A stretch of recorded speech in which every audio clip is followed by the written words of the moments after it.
안녕하세요. 저는 정연숙이라고 합니다.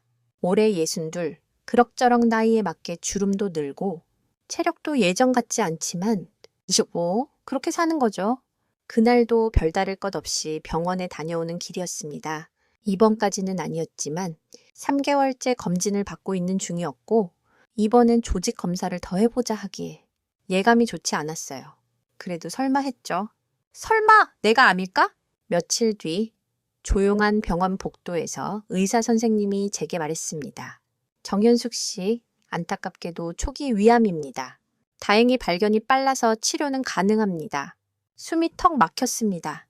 처음엔 아무 말도 못했습니다. 눈앞이 하얘지고 손끝이 저리더군요. 그 자리에 앉아 멍하니 있었어요. 괜찮습니다. 요즘은 치료도 많이 좋아졌고요. 너무 낙심하지 마세요. 의사는 위로했지만 저는 그 말이 제대로 들리지 않았습니다. 집으로 돌아오는 길 수십 번을 곱씹었습니다.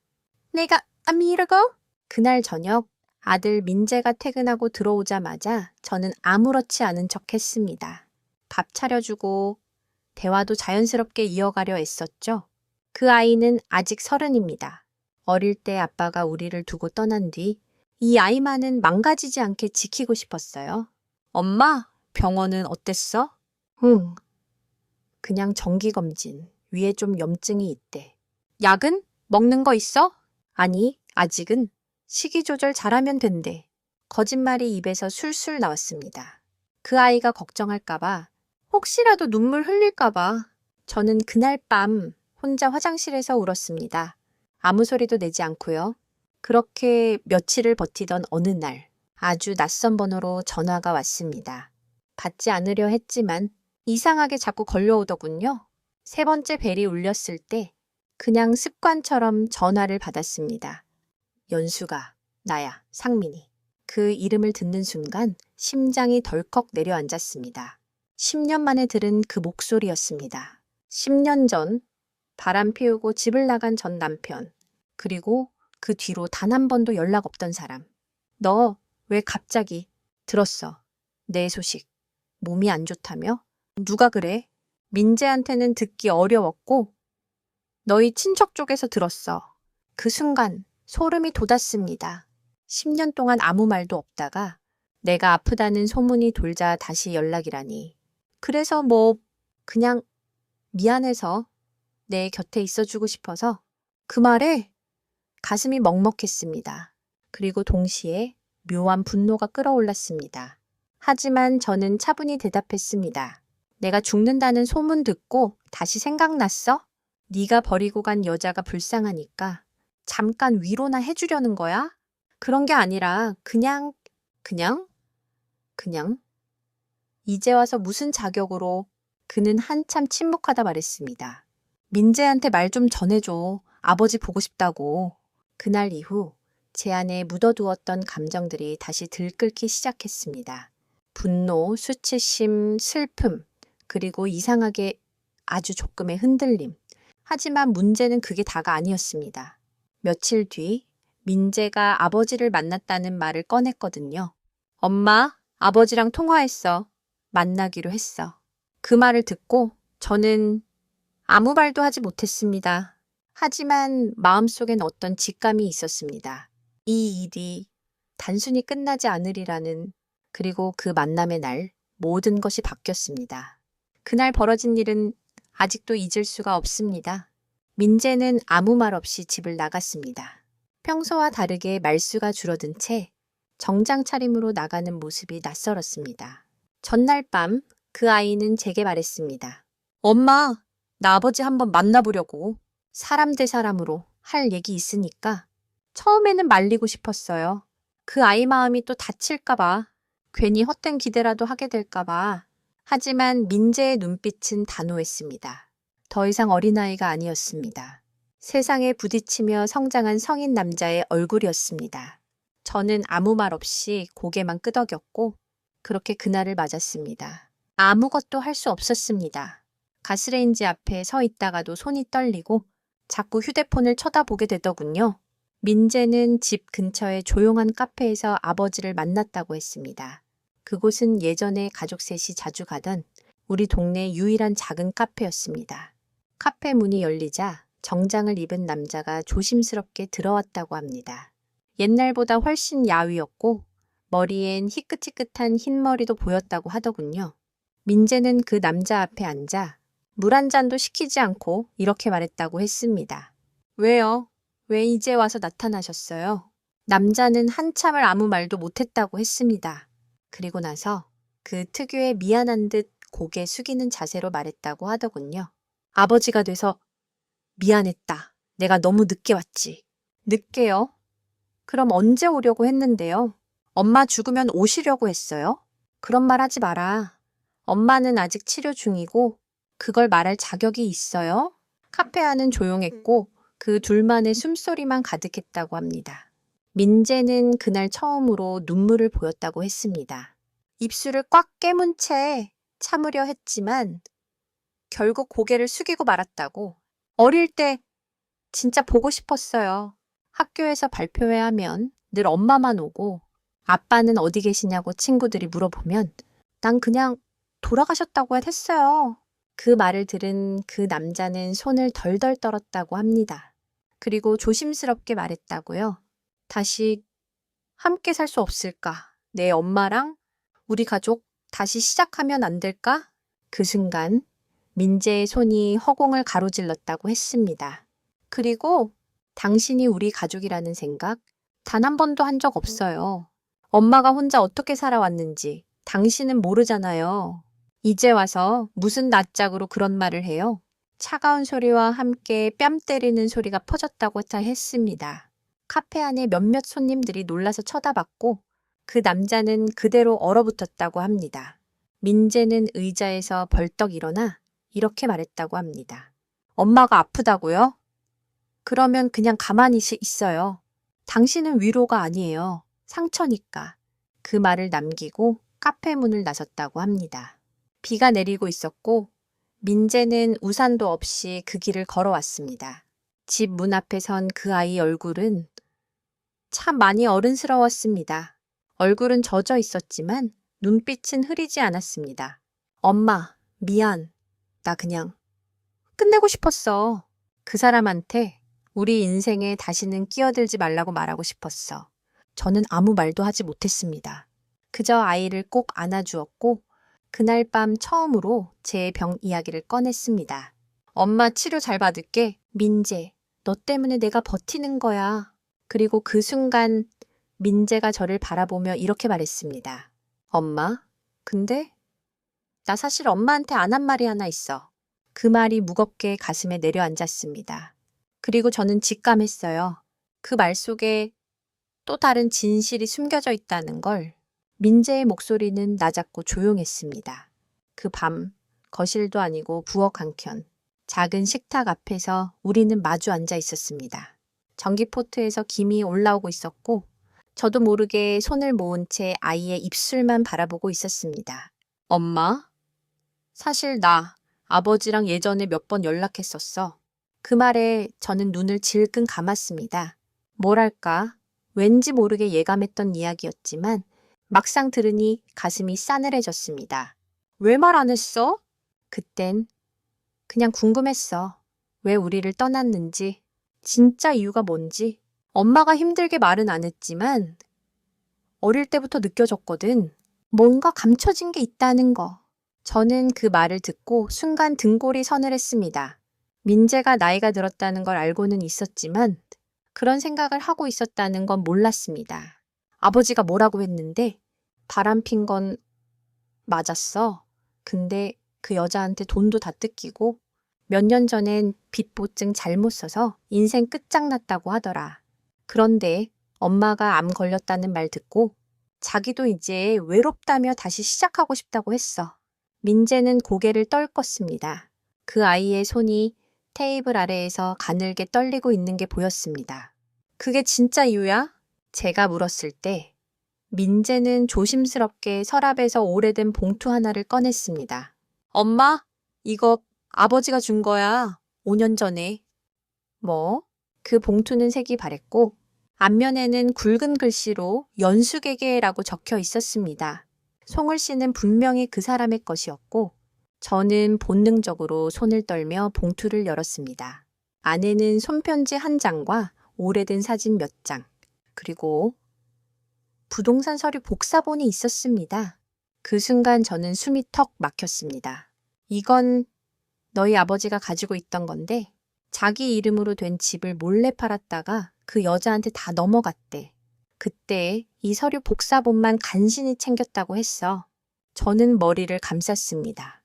그 집 바로 저희 신혼집이었고 민재가 2살 때까지 함께 살던 곳이었습니다. 당시 저는 단순히 이혼 후 정리되었다고만 생각했는데 그 집은 아예 사기처럼 처분됐던 겁니다. 엄마? 나 그 편지 받고도 말 못했어. 엄마가 너무 힘들어했으니까.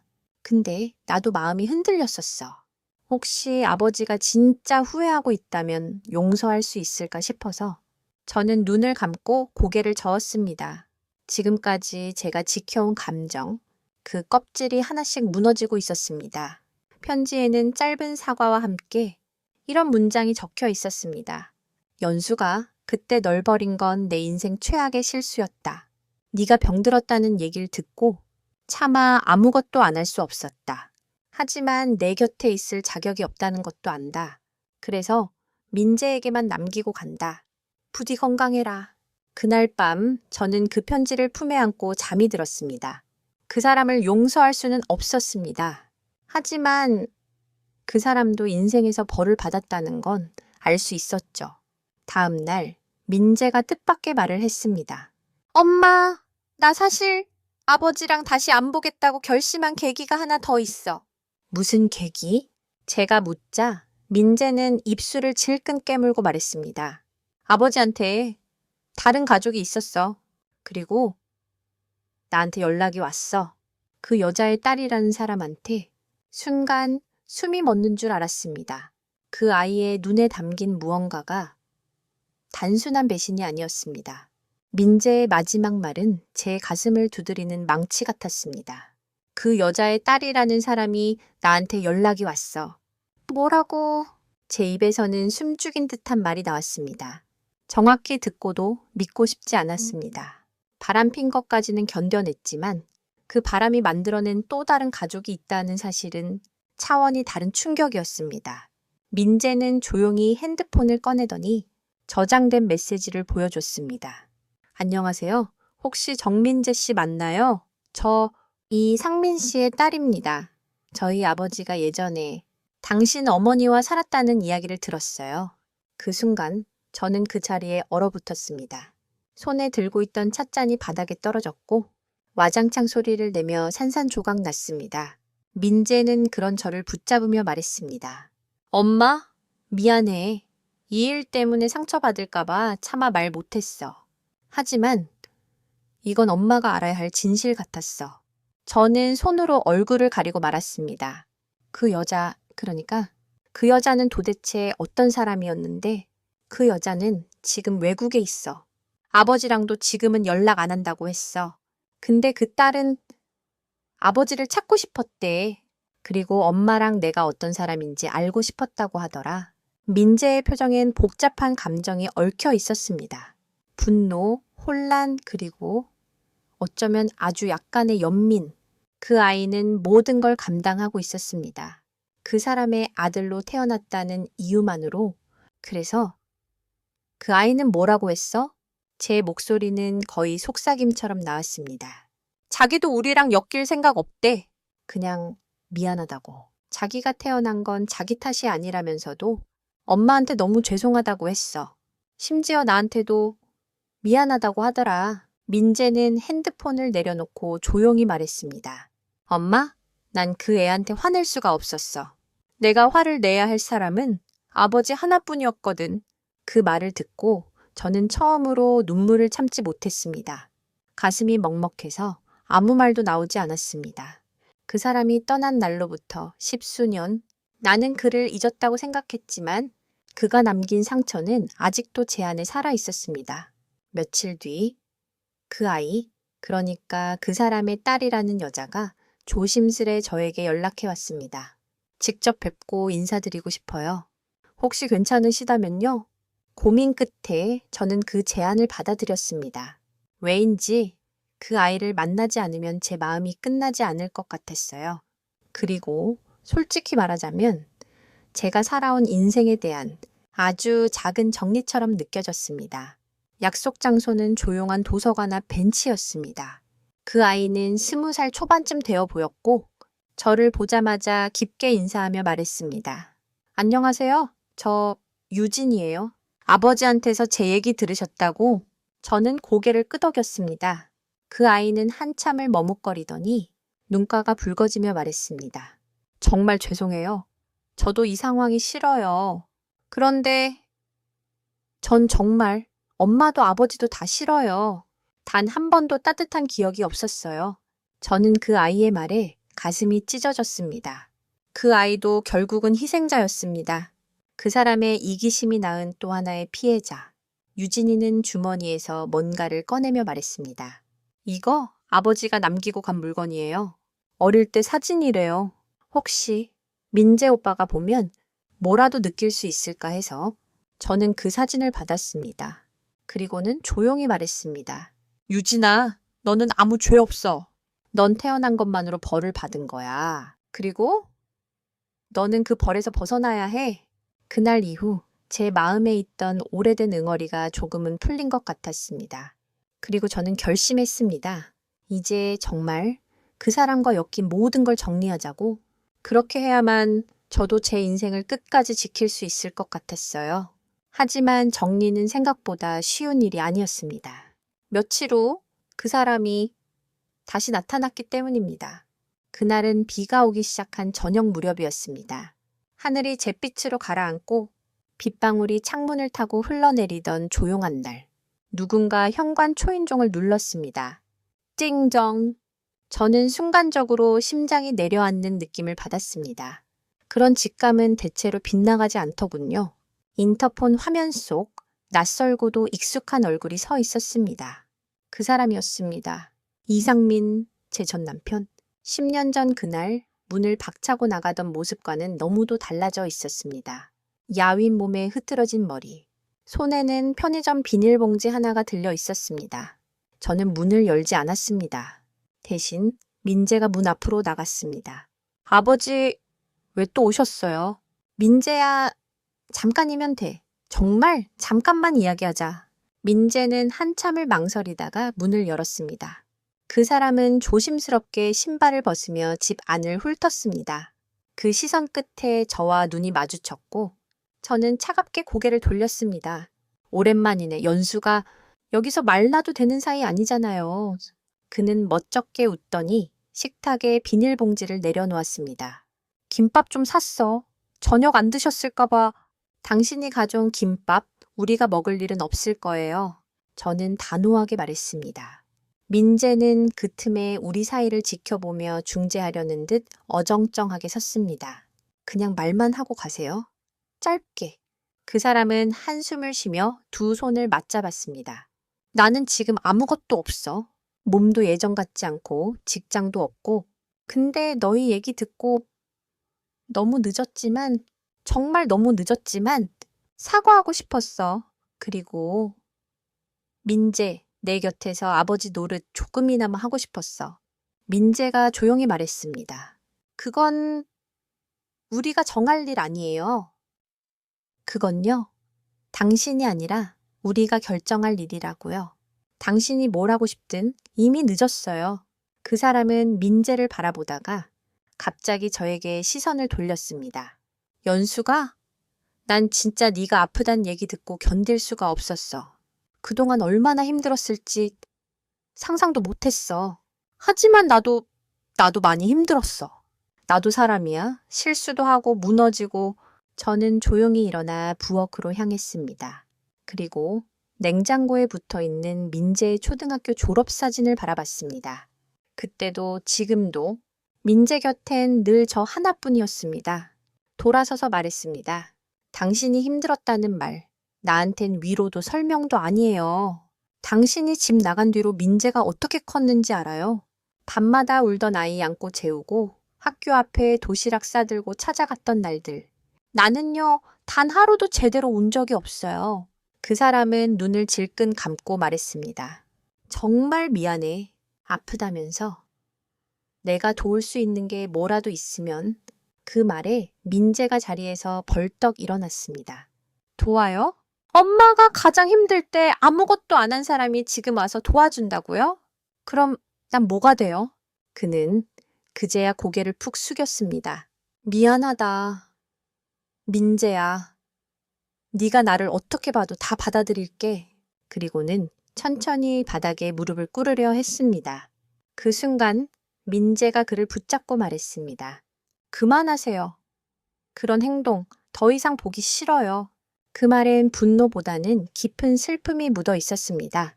그리고 저는 조용히 말했습니다. 당신한테 해줄 말은 딱 하나예요. 다시는 우리 집 문 앞에 서지 마요. 다시는 우리 이름 어디 가서 입에 올리지도 마요. 그는 아무 말 없이 고개를 끄덕였고 자리에서 천천히 일어났습니다. 신발을 신는 손이 떨리는 게 보였습니다. 현관문이 닫히고 오랜 침묵이 흐른 뒤 민재가 말했습니다. 엄마, 잘했어요. 진짜 잘했어요. 하지만 그날 이후 또 하나의 뜻밖의 인물이 우리 앞에 나타났습니다. 그가 남기고 간 그림자는 생각보다 훨씬 넓고 깊었습니다. 그 일이 있은 지 일주일 정도 지난 어느 날이었습니다. 문을 두드리는 소리에 문을 열자 뜻밖의 인물이 서 있었습니다. 안녕하세요. 저 이상민 씨의 전 동거인이에요. 이름은 최윤정입니다. 차갑고 정제된 말투, 단정한 옷차림, 그리고 날카롭게 다듬어진 눈썹. 한눈에 봐도 단순히 옛 인연이라고 보기엔 너무 날이 서 있었습니다. 저는 본능적으로 문을 더 이상 열지 않았습니다. 무슨 일로 오셨죠?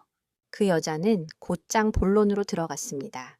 상민 씨가 며칠 전에 여기 다녀갔다고 들었어요. 그리고 나서 그 사람 연락도 안 되고 집도 비우고 뭔가를 숨긴 채 사라졌어요. 혹시 그 사람이 뭘 남기고 가지 않았나요? 저는 당황스러웠습니다. 그 사람이 떠날 때 김밥 봉지 외엔 아무것도 두고 간 것이 없었습니다. 그런데도 그녀는 계속해서 단호하게 말했습니다. 그 사람이 당신과 당신 아들한테 남긴 무언가가 있어요. 그건 사실 제 것이기도 합니다. 그래서 직접 찾아왔어요. 그때 마침 집 안에서 민재가 나왔습니다. 저와 여자를 번갈아 보며 긴장한 얼굴로 말했습니다. 누구시죠? 아, 당신이 민재 씨구나. 반갑네요. 저는 상민 씨와 8년을 함께 살았어요. 그 말에 민재의 표정이 굳어졌습니다. 저는 아이의 팔을 잡고 조용히 말했습니다. 들어가 있어, 민재야. 하지만 민재는 물러서지 않았습니다. 그녀는 가방에서 두툼한 서류 봉투 하나를 꺼내더니 테이블 위에 올려놓았습니다.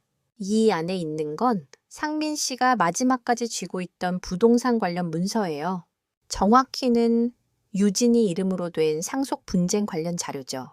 저는 그제야 상황을 어렴풋이 이해할 수 있었습니다.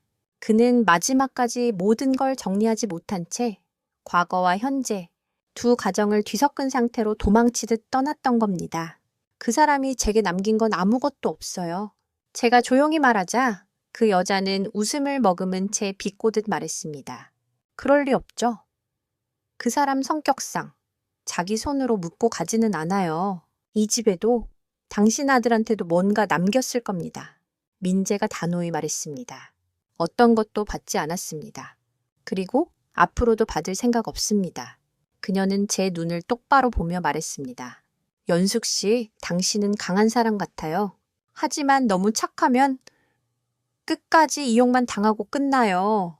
그 말에 저는 정색하며 대꾸했습니다. 그럼 당신은요?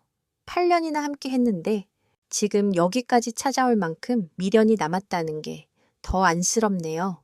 그녀의 표정이 딱딱하게 굳었습니다. 저는 그 사람이 나쁜 사람인 줄 알았어요. 근데 당신 얘기를 들으니까 나만 불행한 게 아니었네요. 그 순간 저희 둘 사이의 싸늘한 기류 속에서 묘한 공감이 흘렀습니다.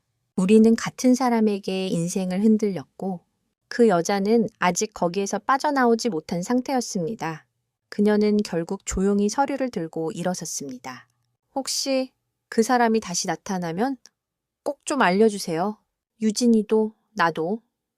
이제는 끝을 봐야 하니까. 문을 닫고 나서 민재는 조용히 제게 물었습니다. 엄마, 그 사람이 진짜 뭔가 남긴 게 있어요. 저는 고개를 저었습니다. 아니, 없어. 정말이야. 하지만 제 마음 한켠에 아직 풀리지 않은 실타래가 남아 있다는 걸 저는 알고 있었습니다. 그리고 며칠 뒤 정말로 예상치 못한 남겨진 것이 우리 앞에 모습을 드러냈습니다. 그건 단순한 물건이 아니라 이 모든 이야기의 끝을 뒤집을 만한 결정적인 열쇠였습니다. 며칠 뒤 아파트 관리사무소에서 전화가 왔습니다. 정연숙님, 혹시 지하창고에 오래된 물건 하나 맡겨두신 적 있으세요? 이 상민 씨라는 분 성함으로 등록돼 있던데 연락처가 없어서요. 그 말을 듣고 저는 가슴이 철렁 내려앉았습니다. 쌍민? 칸거? 기억을 더듬어 보니 12년 전 이사 올 당시 남편 이름으로 잠시 등록했던 지하창고가 떠올랐습니다. 그 후 저는 열쇠를 잃어버렸고 창고 자체도 잊고 살았죠. 민재와 함께 창고 문을 열었습니다. 곰팡내 섞인 공기, 오래된 먼지, 그 속에 놓여있던 낡은 상자 하나, 상자 위에는 송을씨로 적힌 노란 봉투가 놓여 있었습니다. 민재와 연숙에게 그 순간 숨이 턱 막혔습니다. 민재는 조심스럽게 봉투를 열었습니다. 안에는 사진 한 장과 함께 손편지 한 통, 그리고 법정 문서로 보이는 종이들이 들어 있었습니다. 민재가 조용히 편지를 읽어 내려갔습니다. 민재야, 그리고 연수가. 이 편지를 너희가 읽게 되는 날이 올지 사실 잘 모르겠다. 하지만 언젠가 내가 없어졌을 때 혹시라도 뭔가 정리되지 않은 마음이 남았다면 그때를 위해 남긴다. 나는 평생을 실수 속에서 살았다. 너희를 떠난 것도 다른 사람과 살았던 것도 모두 내 약함 때문이었다. 그런 내가 남긴 이 문서 하나로 혹시라도 너희에게 도움이 된다면 마지막으로 용서를 구하고 싶다. 편지 끝엔 미안하다는 말이 연필로 덧칠되듯 여러 번 쓰여 있었습니다. 그 아래 부동산 등기, 사본과 유언장 형태의 문서가 첨부돼 있었습니다. 거기엔 충격적인 내용이 적혀 있었습니다. 본인은 사망 시 모든 남은 재산과 관련 권리를 유일한 법적 아들인 정민재에게 귀속함. 단, 현재 본인 명의로 존재하는 주택 한 채와 보험금은 정연숙 명의로 이전되도록 함. 저는 멍하니 앉아 있었습니다. 상민은 결국 마지막에 모든 걸 우리에게 남기려 했던 겁니다. 말없이 조용히 뒤늦은 방식으로. 엄마, 이거 진짜야? 민재가 물었지만 저는 대답할 수 없었습니다. 눈물이 왈칵 쏟아졌습니다. 슬퍼서도 아니고 기뻐서도 아니었습니다. 그냥 너무 늦어버렸다는 사실이 가슴을 찢었습니다. 그는 결국 말 한마디 없이 떠났고 용서를 구할 기회조차 놓쳐버렸습니다. 사람은 왜 항상 잃고 나서야 후회하는 걸까요? 민재는 조용히 사진을 집어들었습니다. 그 사진 속에는 젊은 시절의 저와 상민, 그리고 어린 민재가 있었습니다. 누군가 촬영해준 듯 가족 셋이 함께 웃고 있었습니다.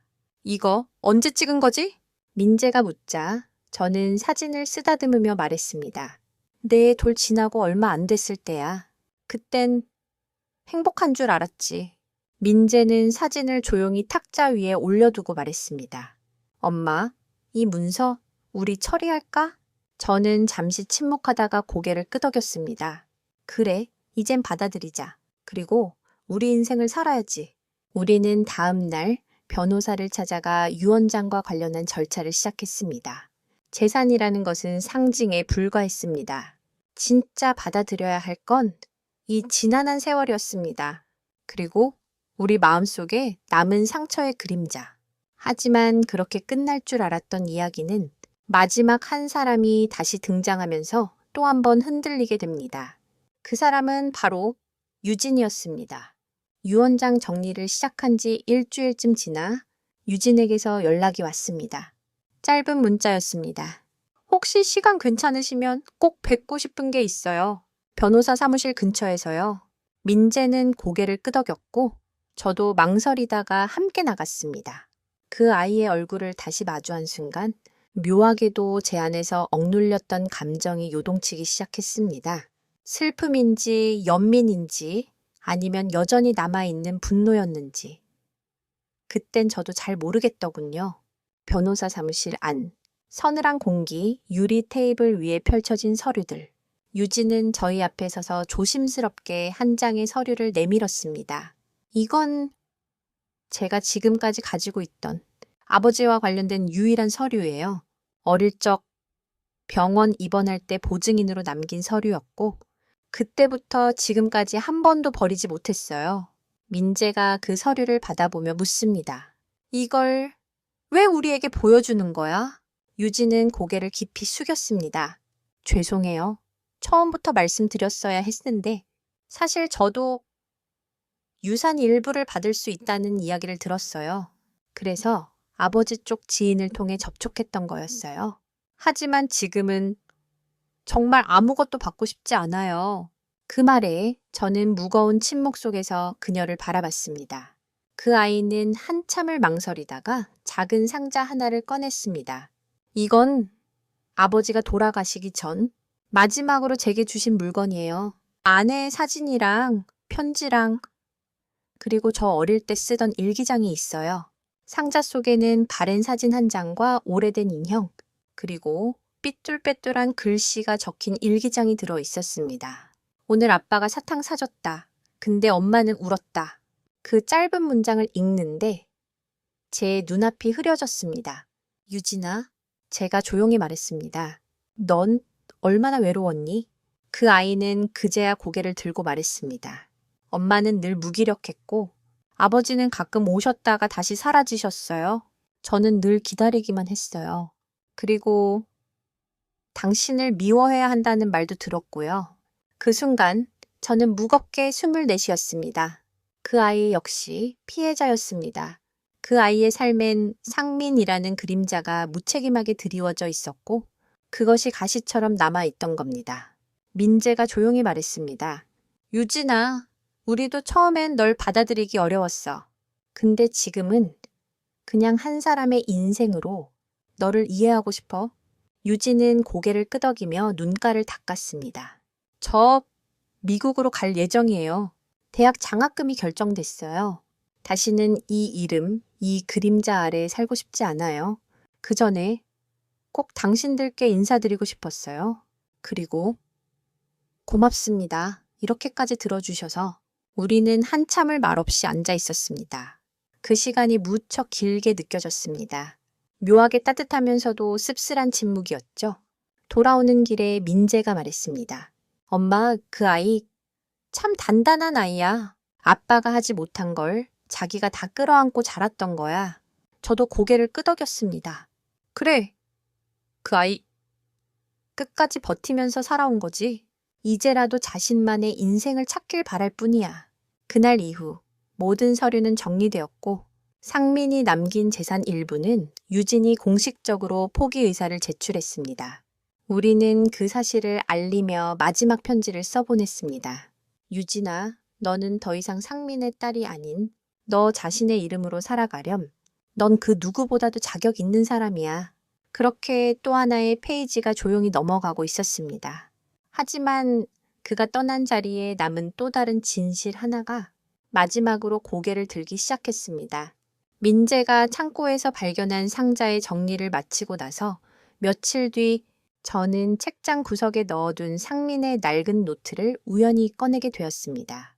그 노트는 겉표지가 해졌고 군데군데 얼룩이 있었지만 뭔가 이상하게도 버릴 수가 없더군요. 페이지를 한 장씩 넘기다 보니 아이, 송을씨 같은 삐뚤빼뚤한 글이 보였습니다. 거기에 이런 문장이 적혀 있었습니다. 내가 사라지면 이 이야기는 누가 기억해 줄까? 민재도 유진이도 언젠간 알게 되겠지. 나는 끝까지 비겁했다. 순간 가슴이 철렁 내려앉았습니다. 그가 우리 몰래 적어둔 마음의 흔적일지도 모른다는 생각에 저는 한 장 한 장 조심스럽게 넘겼습니다. 그 중간에 봉투 하나가 테이프로 붙어 있었습니다. 그리고 거기엔 검은색 USB가 들어 있었습니다. 손에 쥔 순간 심장이 뛰기 시작했습니다. 민재야, 이거 좀 봐줄래? 민재는 조심스럽게 컴퓨터에 USB를 꽂았습니다. 안에는 영상 하나가 있었습니다. 파일명은 단순히 to my&family.mp4. 우리는 숨을 죽인 채 영상을 재생했습니다. 낡은 모텔 방처럼 보이는 허름한 공간, 그 안에서 상민이 혼자 앉아 있었습니다. 수척한 얼굴, 다 꺼져가는 눈빛, 그리고 그는 말없이 한참을 앉아 있다가 천천히 입을 열었습니다. 민재야, 연수가 이 영상을 보게 됐다면 나는 이미 이 세상 사람이 아니겠지. 이건 변명이 아니라 마지막 고백이야. 내가 너희 곁을 떠난 건 단지 바람 때문만은 아니었어. 사실 내가 진 빚은 내가 벌인 사업 실패 때문이었고 그걸 감추려고 다른 여자를 탓했지만 그게 진짜 이유는 아니었어. 나는 감당할 자신이 없었어. 가장이란 무게, 아버지란 책임, 남편이란 이름. 그게 무너졌을 때 나 자신이 너무 작게 느껴졌어. 연수가, 넌 내 삶에서 유일하게 떳떳했던 부분이었고 민재는 내가 마지막까지 부끄러워하면서도 자랑스러웠던 아이였어. 내가 감히 다가가지 못한 이유는 내 그림자가 너희에게 더럽혀질까봐 무서워서였어. 그는 말을 멈추고 눈을 감은 채 한참을 앉아 있었습니다. 그리고 마지막으로 이렇게 말했습니다. 이건 나의 유서가 아니야. 그저 내가 평생 말하지 못한 한 문장만 전하고 싶어서 남기는 거야. 미안하다. 그리고 고마웠다. 너희가 나보다 훨씬 훌륭하게 살아줘서. 화면이 꺼졌습니다. 민재는 입술을 깨물고 화면을 가만히 바라보았습니다. 저는 두 손으로 입을 막은 채 조용히 눈물을 흘렸습니다. 그가 평생 못했던 그 말 한마디, 미안하다는 말을 우리는 결국 이렇게 늦게서야 들었습니다. 민재가 조용히 말했습니다. 엄마, 이 사람 끝까지 비겁했지만 마지막만큼은 솔직했네요. 저는 고개를 끄덕였습니다. 그래, 그걸로 됐어. 이젠 정말 놓아주자. 그날 밤 저는 사진 한 장을 들고 옥상에 올랐습니다. 젊은 날에 우리 셋이 웃고 있는 사진이었습니다. 빛이 바랜 그 사진을 품에 안고 하늘을 올려다봤습니다. 그곳 어딘가에 있을 그 사람에게 이제는 진심으로 이 말을 건넬 수 있을 것 같았습니다. 잘 가. 더는 우리 곁에 머물지 않아도 괜찮아.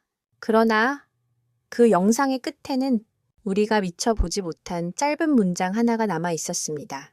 영상 끝자락에 검은 화면에 흐릿하게 나타난 한 줄의 텍스트. 그리고 민재야, 너도 모르는 비밀이 하나 더 있다. 그리고 민재야, 너도 모르는 비밀이 하나 더 있다. USB 영상의 끝에 흐릿하게 나타난 그 문장. 우리는 그것이 단순한 편집 흔적인 줄 알았지만 영상 파일의 메타데이터를 들여다본 민재가 조용히 말했습니다. 엄마, 이 영상에 숨겨진 또 다른 파일이 하나 더 있어. 숨김 처리된 파일인데 접근하려면 복호화가 필요해. 민재는 컴퓨터 공학을 전공했던 덕분에 그 복잡한 파일 구조를 어렵지 않게 풀어냈습니다. 그리고 잠시 후 Record Final Note the mp3라는 음성 파일이 재생되기 시작했습니다. 그의 목소리는 여전히 나지막했고 차분했습니다. 하지만 이번에는 훨씬 더 무겁고 숨기고 싶은 이야기처럼 들렸습니다. 민재야, 너는 내가 유일하게 끝까지 외면하지 못했던 사람이었다. 그래서 이 진실을 숨긴 게 늘 마음에 걸렸다. 사실 네가 태어나기 직전 너희 어머니는 아이를 하나 유산했어. 제 몸이 움찔했습니다. 그 누구에게도 말한 적 없는 이야기였습니다. 심지어 민재에게조차도. 그 아이는 여자아이였고 이름도 정하지 못한 채 세상을 떠났지. 연숙이는 그 일을 오랫동안 마음에 담아두고 있었고 나는 그 아픔조차 책임지지 못했어. 그 아이의 제삿날 연숙은 혼자 작은 초를 켜고 조용히 울곤 했지. 그걸 보면서도 나는 아무것도 하지 못했어. 정말 아무것도. 민재가 저를 바라봤습니다. 제 입술은 파르르 떨렸고 눈에서는 말없이 눈물이 흘러내렸습니다. 그건 제 가슴 속에 묻은 가장 깊은 비밀이었습니다. 어쩌면 제가 평생 외로움 속에 살아온 이유이기도 했습니다. 그의 음성은 계속되었습니다. 민재야, 너는 혼자가 아니었어.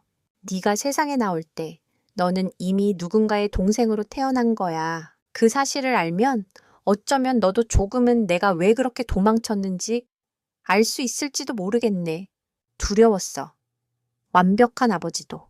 남편도 아닌 내가 너희 곁에 계속 있는 게 나 자신을 더 증오하게 만들었거든. 음성이 끝났습니다. 짧은 침묵, 그리고 무거운 정적. 민재는 말없이 고개를 숙였고 저는 조용히 그의 손을 잡았습니다. 엄마, 정말 나한테 누나가 있었어?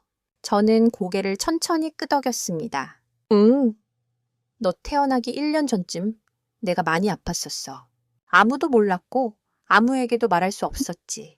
네가 생기고 나서야 겨우 버틸 수 있었어. 민재는 천천히 숨을 내쉬었습니다. 그러니까 난 혼자 남겨진 아이가 아니었구나. 저는 말없이 그의 어깨를 감싸 안았습니다. 그날 밤 우리는 조용히 작은 제단을 차렸습니다. 그 누구에게도 말하지 못했던 아이를 위한 단 한 번의 제사.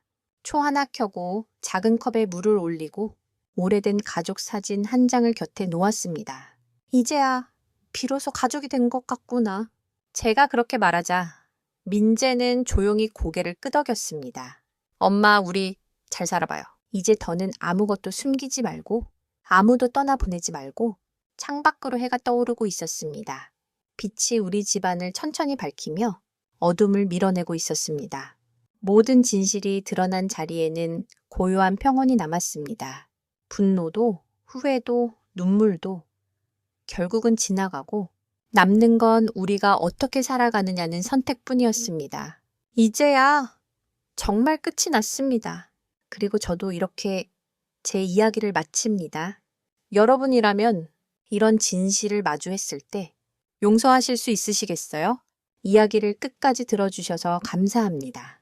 만약 오늘의 이야기가 마음속에 무언가를 남겼다면 여러분의 생각도 함께 들려주세요. 댓글로 남겨주시면 다음 이야기를 준비하는 데 큰 힘이 됩니다.